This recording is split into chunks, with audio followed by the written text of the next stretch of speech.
Welcome to Cellular Agriculture for Pandemic-Free Future.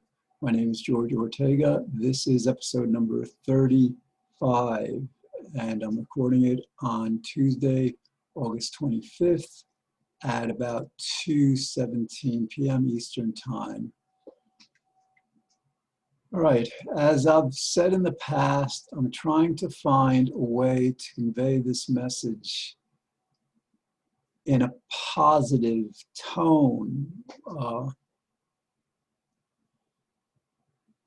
with a positive theme, rather than focusing on how dangerous it is to continue farming animals.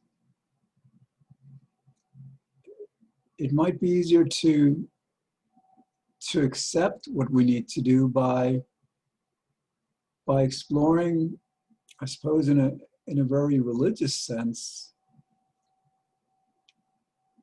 the wonderful world we can create by ending animal farming, not just keeping us very safe from future pandemics, and not just keeping us healthier, because these clean meats will be healthier for us personally, less saturated fat, less cholesterol. Instead of those kinds of fats, they can make them with omega-3 fats that are actually very healthy. And but beyond that, this could be the beginning of creating a much, much more wonderful world in so many ways. Imagine if we decide to do this. We spend $50 billion. We start releasing these funds early next year.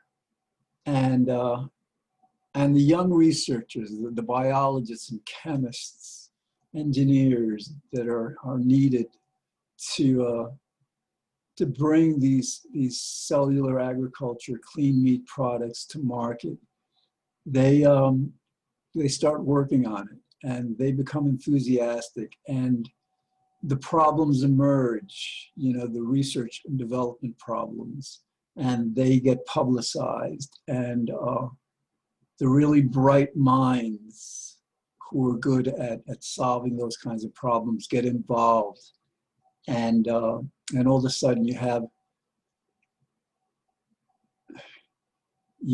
a world just working on something really wonderful,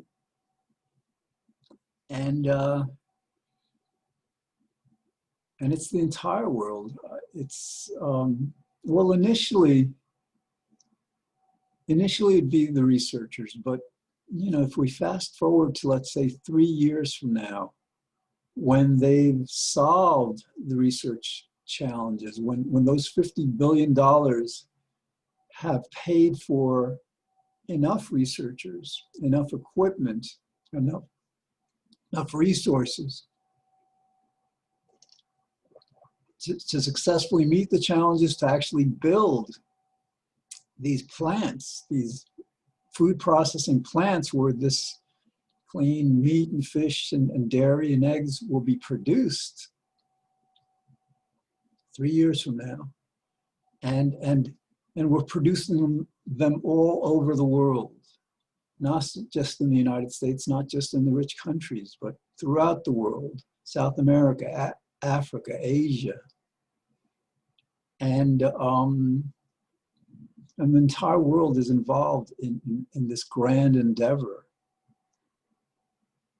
And people realize that, in order to, for example, feed the poorest of us, who ordinarily can't afford meat and fish and dairy, they can now afford these foods. And it goes beyond that. the livestock industry, the animal farming we have now, is responsible for about 15%, almost 15% of the greenhouse gases that are fueling climate change. And by transitioning from farming animals to clean meat, we can probably reduce those emissions. There's been one estimate that has said like between 90 to 97% fewer emissions, even if it's not that great a savings. If we can reduce it even from 14% to 7%, that's a major, major development in the fight against climate change that may inspire many more kinds of enterprises, solar, wind, nuclear, the different kinds of answers we have to climate change. In other words, like by ending factory farming, by having the world now consume these much healthier, much more environmentally friendly foods, we might just jumpstart this climate change initiative that, of course, would be much grander, but it would be a perfect way to do it. It would show us, it would reveal to us that we're capable of doing something really, really good, something not just for ourselves, but for the future. If we can hand our children and great-grandchildren and grandchildren a world without pandemics, that's a wonderful gift. And it's not just a world without pandemics, it's a world without we human beings afflicting so many animals each year, 70 billion. That's the kind of change that I believe could just, again, jumpstart so many other kinds of similar initiatives.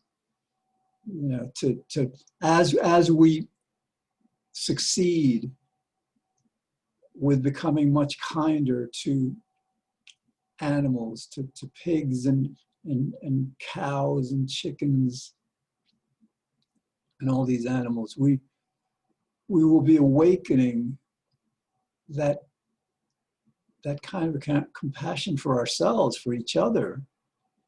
We'll find the poverty that afflicts way too many of us unacceptable, and we'll address that, and we'll cooperate with that. We will elect leaders who have the interests of the people in mind, and who have the resources from rich countries like us, and investments from us in China and other countries, and our world will see that that we can end this global poverty. We can have health care, medicine, clean water for everyone. So let's not underestimate how much good can happen by our undertaking this great mission to give future generations a pandemic-free world.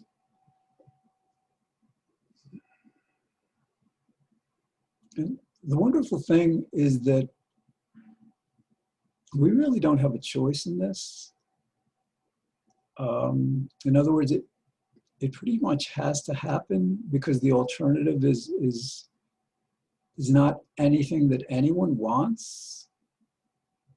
To live in fear of another pandemic like this that could happen 5 years from now, or 10 years from now, or 15 years from now. I don't think that's, something. I think that as we open our economy again, as we eventually don't have to wear masks anymore, as we're able to come together and socialize again, go to each other's houses and congregate, by the hundreds. As we restore that kind of society, that kind of world, we're gonna understand how blessed we are to be in this kind of world that we had before this pandemic, and that we're having again once this is done. And we will value it so much more strongly, so much more greatly, that we'll see the powerful logic, the powerful imperative to make this transition, to spend this $50 billion and then get these pandemic-free products to market everywhere in the world. Initially at prices that are comparable to what we pay for meat and fish and dairy now, but eventually, probably, perhaps very soon after, perhaps in 4 or 5 years, these products could be much less expensive than the meat and dairy and eggs we buy now. That's how powerful this technology is. And that's something to look forward to. That's something to inspire us to together, collectively as a world, work on.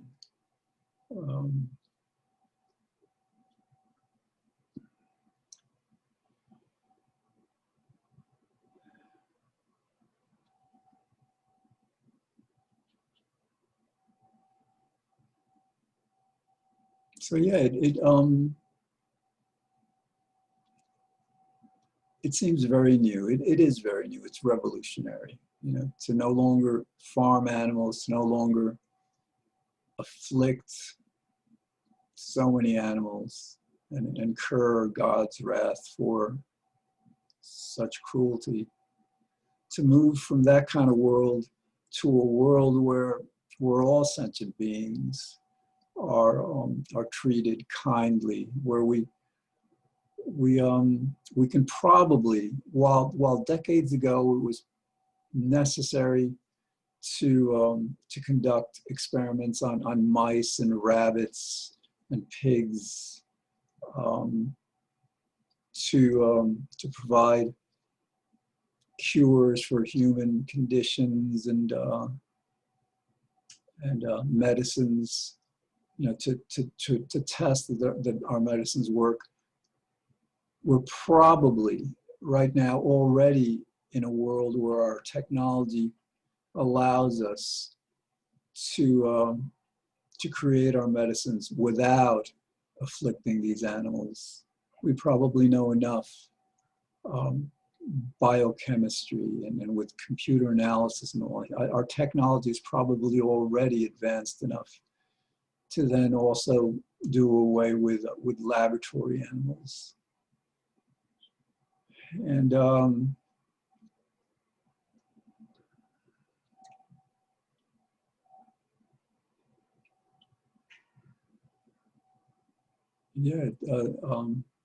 and of course the zoos. The zoos. I suppose some animals, for example, like our domestic cats and dogs, may enjoy the attention of visitors, of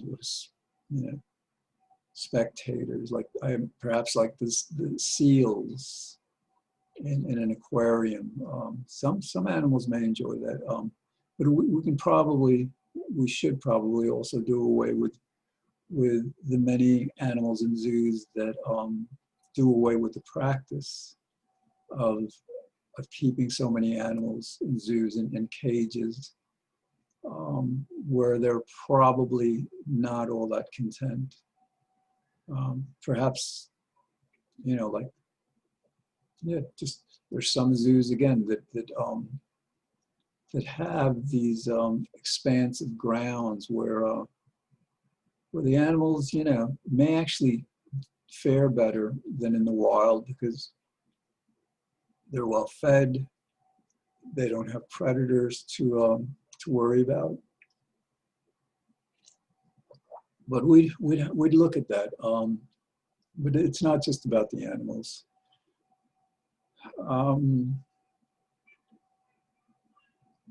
In order for us to maintain our civilization for the next decades leading up to 2100, we're going to have to make profound changes related to climate change. We're going to have to basically end fossil fuels and natural gas, just have everything be clean energy and reduce the emissions and perhaps sequester the carbon that's already in the atmosphere. And while our experts sometimes tell us that it's too late, that what we could have done, we should have done last decade or the decade before, and it's no longer possible to stop this runaway global warming where the earth gets hotter and hotter and doesn't stop.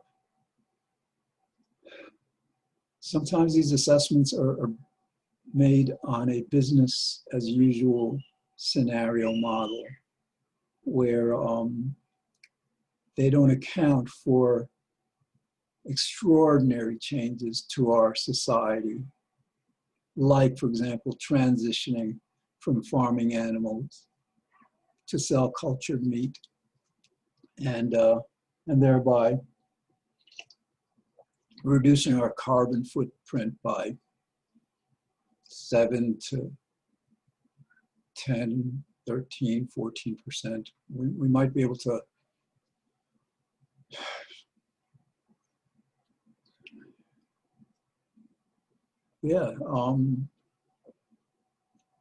it's conceivable that this new food industry could be carbon neutral.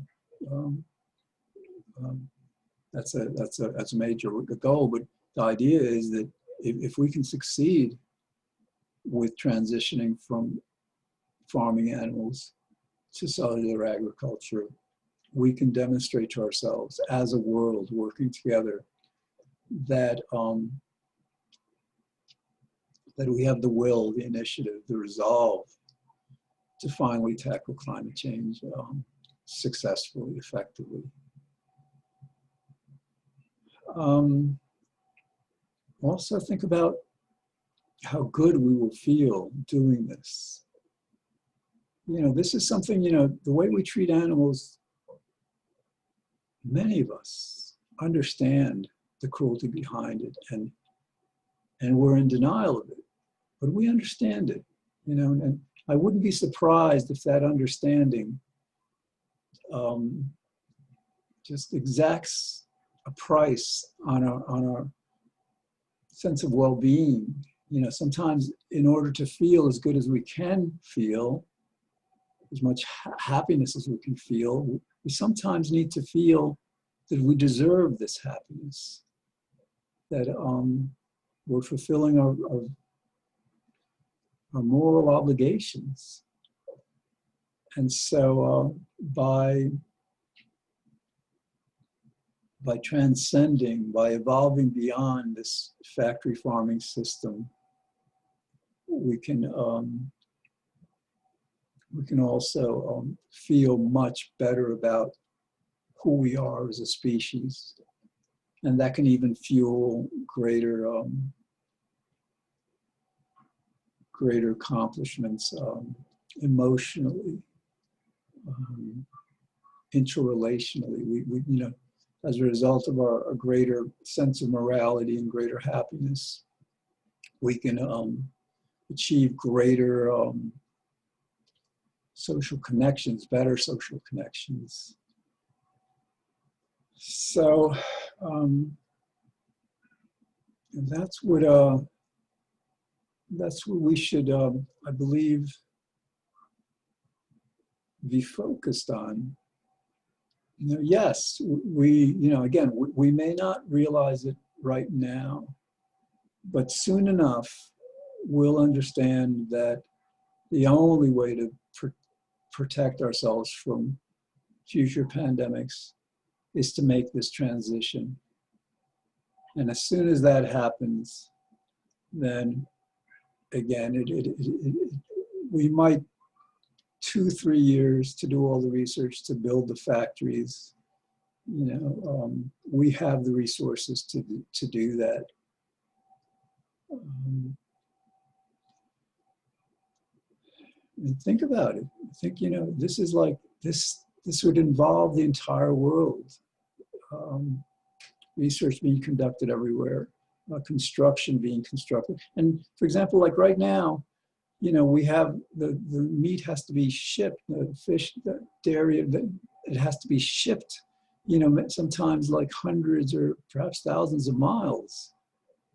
And where, you know, we can make these plants in every country so that each region is growing their own food. They're not dependent on other regions, other countries for their food. And these projects, constructing these factories, will create jobs everywhere, not just in the United States. It will put people to work. It will expand and strengthen the economies of every country. You know, and think how much less each country will be paying for these food products. You know, think of the savings in those terms.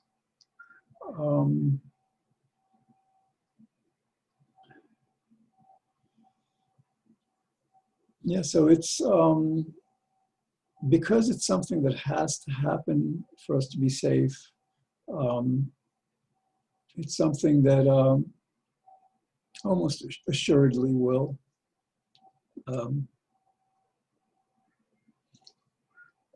Again, the alternatives to live in fear or the actual experience of the next pandemic, I think we're too smart to let that happen. I think we value, you know, our world, our society, what we've built, what our ancestors bequeathed to us through their work, through their struggle, often through their lives.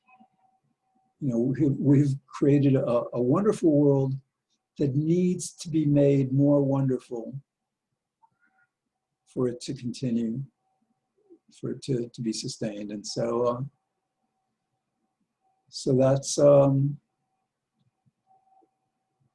what we must do, and it seems that that's what we will do.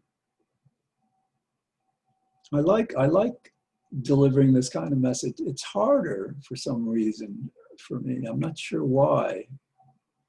But it, you know, as I hear myself delivering this message today, it resonates well. And again, this is episode number 36, and I'm going to be making a new episode every weekday, you know, as long as God allows me, for as long as it takes. So perhaps in a few weeks or a month, or you know, relatively soon, I'll be talking in this way throughout the episodes. And you'll be understanding what we need to do in this way, not from the perspective of fear, you know, and guilt over the cruelty that we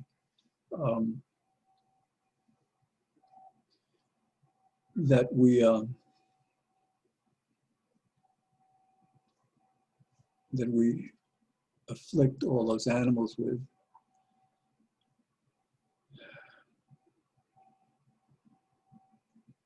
It may be that both approaches are necessary. You know, for example, with God, we love God, but we also fear God. We understand the consequences of not fulfilling certain very important mitzvahs, commandments. So, but you know, generally, our love for God far exceeds our fear of God, you know, because we are fulfilling the mitzvahs. And so in the same way, we can move toward this new future, not moving away from a dreaded possibility, but moving toward a much more wonderful reality.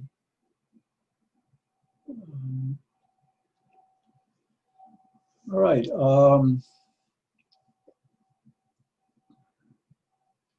Yeah, I think, you know, what I need to do, I guess, I'm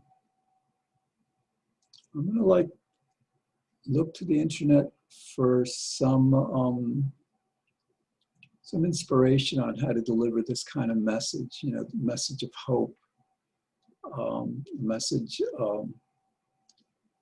that that presents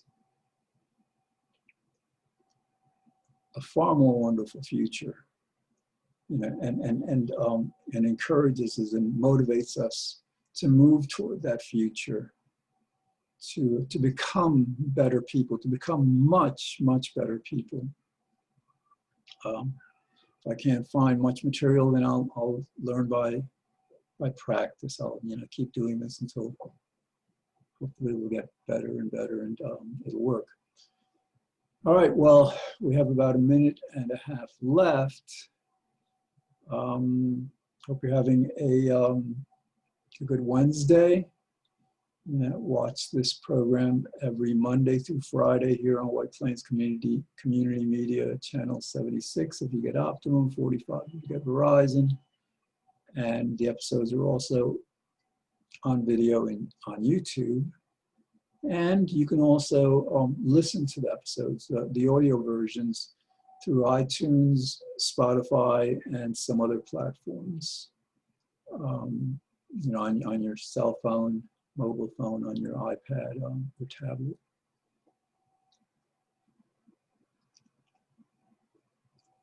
Talk to your friends and family and associates about this. Try to get them to understand. You know, it's not a complicated matter. That you know, the likelihood of future pandemics, unless we do this, is very strong, and that's not something we want to live with. So our only reasonable choice is to make this transition, and as more and more people learn about it, we can do it much sooner. All right, thanks for watching, and I will see you again tomorrow.